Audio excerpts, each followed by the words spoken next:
Hi, Todd Warren here in the Forecast Center on this Friday with the continuation of this dry weather pattern that we've had across the ArkLaTex, and more heat is on the way.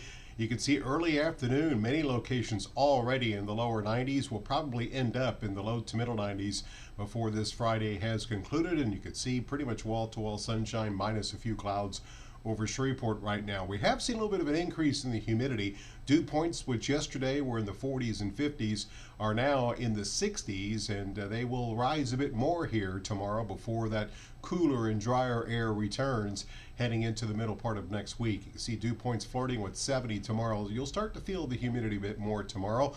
And then the drier air returns, and notice we start to see the moisture increase, and then another surge of cooler and drier air comes in towards the end of the 10-day period.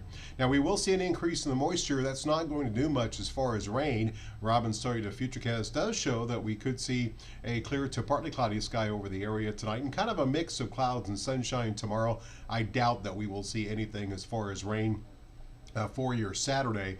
Going through Saturday night, we will see a mostly clear sky, and Sunday, once again, looking at that mix of clouds and sunshine, a bit of a wind out of the north and east, and probably we'll see the leading edge of that cooler air begin to enter the area on Monday, and all of us will feel it by Tuesday and Wednesday. Here's a look at the overall weather pattern. Upper level high pressure still covering the southern half of the country.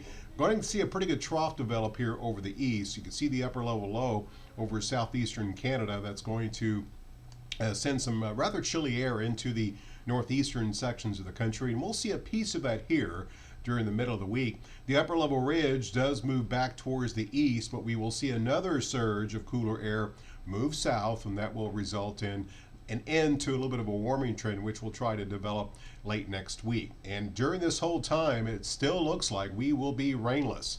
You can see the blend of models going out through next Monday. Next 10 days still shows absolutely no rain here in the ArkLaTex, the way things are checking out right now.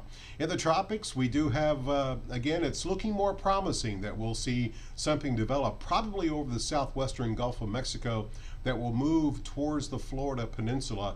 And a couple of the global models now developing at least a tropical storm and possibly a hurricane that will impact Florida during the middle part of next week. Again, we're talking about something that hasn't even developed yet, but it does look like it is becoming more likely that we will see that development occur in the southwestern Gulf here in the next couple of days. That storm system will not impact us, as tonight's still looking mostly clear. Temperatures will be in the 60s, 69 tonight in Shreveport, 63 in Texarkana. Tomorrow, partly cloudy. We stay hot, not quite as hot as today, as we'll see highs mainly in the low 90s, 92 in both Shreveport and Texarkana, 91 in Natchitoches, 90 for the daytime high in Marshall. And your 10-day forecast shows mid-90s for Sunday, 80s return starting Tuesday, and those 80s will linger through the rest of the 10-day period, although we will flirt with 90 once again next weekend. Overnight lows will dip into the 50s and probably settle into the upper 50s to low 60s, with cooler temperatures across the northern parts of the area. So again, it looks like rather hot as we go through the weekend, but a pretty good taste of fall-like temperatures on the way as we go through most of next week.